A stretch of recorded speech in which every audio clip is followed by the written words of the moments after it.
Welcome to Pre-Calculus. Today we will investigate graphing and analyzing power functions with integer coefficients. We've looked at two examples where the powers were positive integers. Now we'll see two examples where the powers are negative integers. So we'll start with this function f of x equals 4 times x to the power of negative 5. Our initial view of this function really is to decide what are we going to do with that power of negative 5. And the way that I want to treat this is to rewrite the function so that that power is positive. So we just need to recall what a negative exponent does to a function. Remember, it doesn't make the function negative, but what it does is it changes where that base and power go. So 4x to the power of negative 5 is equivalent to 4 over x to the power of positive 5. And so our first change will just be to say that this really is a rational function. When my power is a negative integer, my function changes from being like a traditional polynomial function to a rational function. Well, that means that I'm looking for some kind of vertical asymptote. And in this case, I won't have the outer arms going up or down. I'm really considering, okay, what's happening to the function around this vertical asymptote. So let's graph this function like we've been doing by creating a table of values, just with our eyes open for that vertical asymptote. And so I'm going to use again the traditional -2, -1, 0, 1, and 2. For power functions, that's a good set because really these are centered around the origin. As we noticed with our two previous examples where the powers were positive, those examples actually pass through the origin. Let's see if we see that here or something different. So I'm going to write the function in the rational format, 4 over x to the power of positive 5. And I want to calculate these numbers. So my first substitution will be -2 for x. So that's going to be 4 over -2 times itself 5 times. And we want to reduce that down. So we'll give ourselves some space. So that's +4 over, and again, I can pair these negatives up.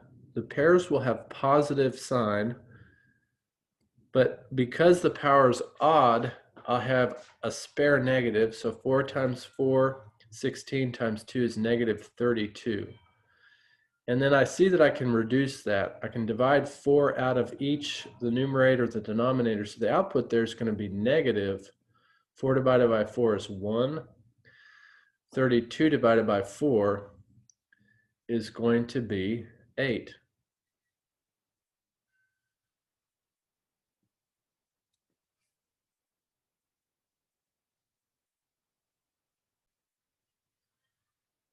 So what we notice with that first output is that it is a fraction and it's negative. Well, let's see what we have as a result when we plug in -1 for x. So again, I'm just substituting into that rule, 4 over quantity -1 to the power of 5. So my numerator will be +4, denominator 5 factors of -1. And we're going to notice that same pattern. When I pair up the ones, I'll have 2 positive products, but then I have a spare -1. So this becomes 4 over -1, which is -4. Let's see when we plug in 0. 4 over 0 to the power of 5 is going to be 4 over 5 factors of 0. That's 4 divided by 0 times itself 5 times is 0. And that is my undefined output. I cannot divide a value by 0. And so what I was looking at in my initial prediction that we had a vertical asymptote, we have just found it. It is at 0. So we'll look for that on the graph. Well, let's see what happens when I plug in these positive x values. So this is 4 over positive 1 to the power of 5. And that's 4 over 1 times 1 times 1 times 1 times 1, which is 4 over 1, or positive 4. So I can check the symmetry there. I do see that that's looking odd because the output at positive 1 is positive 4, negative 1 is negative 4. Same number, opposite sign. Let's see what we get when we plug in 2. 4 over 2 to the power of 5 is going to be 4 over 2 times 2 times 2 times 2 times 2, 5 2's. So that's 4, all those are positive, over positive 32, which reduces down if I divide 4 out of the numerator and the denominator. 4 divided by 4 is 1, 32 divided by 4, 8. So that matches the value, but opposite sign on my first output. Well, let's graph these points that we've got. So at -2, it's -1/8. Very close to the x-axis, but right under it. I need to remember with rational functions like this, typically my horizontal asymptotes, they're at the x-axis. So I'm going to plot that in. At -1, the value is -4. And then at 0, I had a vertical asymptote. On the other side of 0, at 1, I had the value of +4, and at 2, I had the value of 1/8. So when I sketch my curve in, like most rational functions, this has 2 distinct branches. What I need to make sure is that I catch my 2 points. So it falls very steeply as it approaches the vertical asymptote. Similarly, falls steeply and then turns right sharply. And there is my function. So I see I definitely predicted well. It is a rational function. I've got a vertical asymptote at the y-axis. We'll look at our domain and range. One thing we need to have as a takeaway from our graphing is that if the power is a negative integer, I'll have a vertical asymptote at the y-axis. Remember, when it was a positive integer, the graph passed through the origin. So that's kind of the connection between the positive powers and the negative powers. Well, let's write our domain and range. So the domain and the range here, unlike our positive power functions, has an interruption. And it's right here at the vertical asymptote. So I want to graph that just to highlight it with this green color. Notice there's a break in the graph right there at the y-axis. So as I write my domain, I can see that the left side is definitely predominant travel of left. It is also headed up, but it has this limit at 0. So it's not headed towards positive infinity. In the y direction, it's headed towards 0. Same here on the right side, mostly to the right, also headed down towards 0.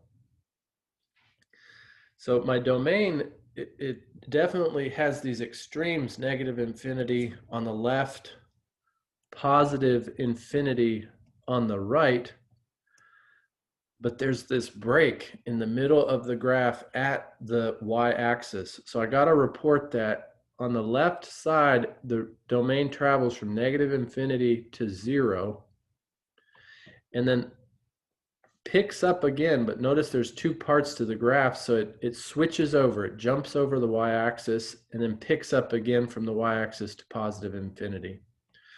So symbolically, we'll join those 2 parts of the graph with the union symbol. The range is similar. So when I look at the values of the graph from the lower part to the upper part, I've got a horizontal asymptote. So if I highlight that one, for instance, in the blue color here, I can see that there's a break in the range there, again at 0. So it'll look very similar. The graph is going to travel from a range of negative infinity, because I have an arrow down at the lower part of the graph. I also have an arrow at the upper part of the graph, so that's to positive infinity, but there's a break at the x-axis, so I need to include that break here as two parts to my range and then put them together with the union. One way you can think about the domain and the range of the rational function is it is all real numbers except for 0. Let's also decide on symmetry. So the symmetry of this function, what I'll do is plug in the negative x. So we're just going to say, okay, we start with f at negative x. So I'm going to take the function, which is 4 over negative x plugged in to the power of 5. And this was like what we had done with our negative values. Remember, that negative is going to pair up twice, but then there's a spare negative x. So I'll expand it and then pair them up. But remember, I only have two pairs that are going to be positive x squared and then a spare x negative x to the power of 1. So the sign there is going to remain negative. 4 over negative x to the power of 5. Well, let's bring the original. So remember, with symmetry, you just start with negative x and then you compare it to the original. So the original is mostly the same except for the denominator is positive. For me to make it match what I just calculated by plugging in negative x, I need to just include a negative out front, and I need to place that on the original function as well. Now they're the same, and we can make our symmetry statement here. So the symmetry statement we want to make is f at negative x equals negative f at x. And that is the established rule for an odd symmetry function. And we'll box that. So that completes that first example where I had a negative power that was an odd number, and it produced this odd symmetry function. Well, let's take a look at a last example here of a power function with an integer coefficient or an integer power. And this one, notice, is 6x to the power of negative 4. So we're going to do the same tasks here. We want to graph it and analyze for domain, range, and symmetry. But I'm going to do the same thing I did for our original example here. I'm going to convert that power of negative 4 to a positive power of 4 by letting that term drop down into the denominator. So what I'll call f of x is 6 over x to the power of positive 4. So again, if I've got a negative integer power, how I'll interpret that is that this is really a rational function. So again, I've got a rational function.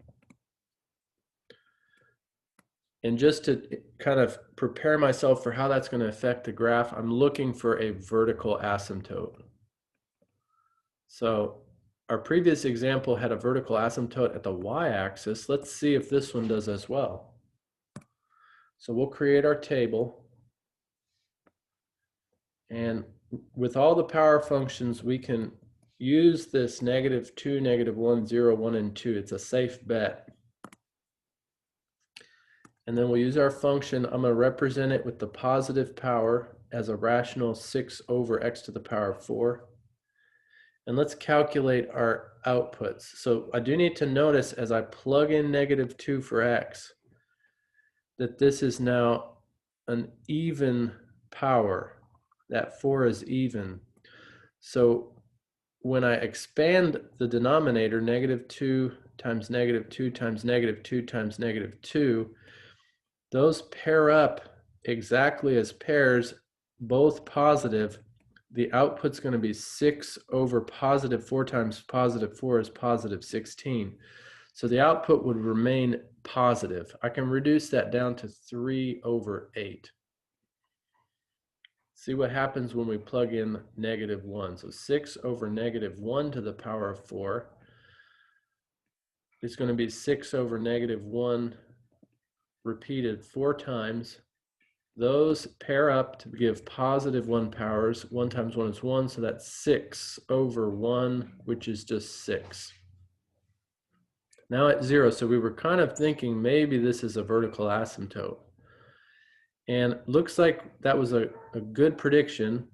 6/0 to the power of 4 is 6/0 times 0 times 0 times 0, which is undefined. I'm not able to divide by 0 algebraically. So that confirms that that's a vertical asymptote at the y-axis. What we need to see for our two positive x values is whether they come out positive or negative. And that's going to help us with the symmetry determination. So this is 6/1 times 1 times 1 times 1. That's all positive, so it's 6/1 or 6. And that looks good for a symmetry. I think this is even symmetry. Let's finalize it and see if that again confirms this hypothesis for even symmetry. Remember, even symmetry is when the outputs are exactly the same in terms of the number and the sign. So those 6's were identical, both positive. Well, for +2, we have 6/2 times 2 times 2 times 2. 4 times 4 is equivalent, so that's 6/16. If I divide 2 out, 6 divided by 2 is 3. 16 divided by 2 is 8. That confirms it. So that looks very identical in terms of the outputs. So we'll think maybe this is even symmetry. Let's plot our graph. So I have at -2, 3/8. So that's a little below half. So I'll estimate there. -1 is at 6. That's an easy one to graph. Rational, so I think I have a horizontal asymptote at the y-axis. At 0, 0, really at the x value of 0, it's undefined, so I'm going to place a vertical asymptote. And then on the right side, 1 is at 6. We see that symmetry. 2 is at 1/8. We're ready to plot our function. So from the left, it follows the horizontal asymptote. As it arrives towards +1, it really grows quickly. On the right side of the vertical asymptote, it drops very steeply before sharply turning to the right along the horizontal asymptote. And that completes our graph of the function. So our prediction looks good. We did have a vertical asymptote. And I noticed that this doesn't have an opposite arrangement of the branches, one up, one down. They are both, in this case, up, which I'll attribute to this even power of 4. Well, let's write the domain. So the domain in this case is just like the domain of our previous example. I see I've got over here an arrow headed left. Well, that's -infinity in the horizontal direction. On the far right side, it's really headed out to +infinity. But in the middle of the graph, at the y-axis, there's a gap, the vertical asymptote. And so I need to mind the gap by placing 2 parts to the domain. And to bring them together algebraically, I'll include the union. So again, it's just like it's all the real numbers except for 0. For the range is different. It's not the same all real numbers. So it really corresponds to the fact that this has a even power, the power of 4. And like with my positive integer exponents, it would start at 0. But unlike the ones that had the positive power, with the negative power, the 0 is not included in the graph. So this graph will never have a y value of 0. It'll get close to it, but it will never reach it. So I got to put the parentheses there. And then I see that both sides are headed up, and in the y direction, up is infinity, positive infinity. The last consideration here is the symmetry. And we'd made a kind of a prediction that this is even symmetry. Let's see if it bears out in our algebra. So we're going to just substitute in negative x. So this is 6 over parentheses negative x to the power of 4. And we'll use that same expansion like we saw it with our -2 and -1 in the table. Same occurrence here. I got pairs of negative x's, which will resolve in products that are positive x squared. And that becomes 6 over x to the power, 2 plus 2 is 4. When I compare that to my original function, I see that it's exactly the same. The original function, the way we had rewritten it, was 6 over x to the power of 4. So our symmetry statement here is going to be the classic f at negative x equals the original f at x. Think about what that means. If I plug in a negative number, it's no different than me plugging in a positive number. The y values are just the same. And we saw that here in our table when we were comparing those values around the origin. And that is our established rule for even symmetry. And that concludes our investigation of these power functions with integer coefficients. We've looked at a total of 4 examples, 2 that had positive integer powers, and then 2 that had negative integer powers, which really produced rational functions. So thank you for joining for this investigation. I'll let you graph and analyze your own integer exponent power functions. I'll see you soon.